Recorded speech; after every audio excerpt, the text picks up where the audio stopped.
PAN 2.2 திட்டம். அப்போ பழைய PAN கார்டு செல்லாதா? இந்த பயம் எல்லாருக்குமே இருக்கு. அதுக்கு மத்திய அரசின் விளக்கம் என்னன்னு தெரிஞ்சுக்கலாமா? இப்போ நடைமுறையில் இருக்கக்கூடிய PAN கார்டு QR கோடோட மேம்படுத்தப்பட்டு 1435 கோடி செலவுல வருமான வரித்துறையின் PAN 2.0 திட்டத்துக்கு மத்திய அரசு ஒப்புதல் வழங்கி இருக்காங்க. இந்த திட்டத்தின் மூலமா இப்போ இருக்கக்கூடிய PAN கார்டு முழுவதுமா மேம்படுத்தப்பட்டு டிஜிட்டல் முறையில புதுப்பிக்கப்படும்.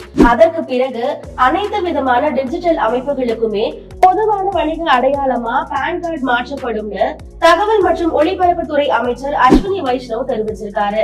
இந்த திட்டத்தின் மூலமா புதிய PAN கார்டுக்கு நீங்க அப்ளை செய்ய வேண்டிய அவசியமே இல்ல. ஏன்னா ஏற்கனவே இருக்கக்கூடிய PAN கார்டு, அதாவது இப்போ நடைமுறையில் இருக்கக்கூடிய PAN கார்டே உங்களுக்கு அப்கிரேட் செய்து தரப்படும்னு அறிவிச்சிருக்காங்க. அதையும் மீறி உங்களுக்கு QR கோடோட PAN கார்டு வேணும்னா மட்டும் நீங்க அப்ளை செஞ்சாலே போதும்.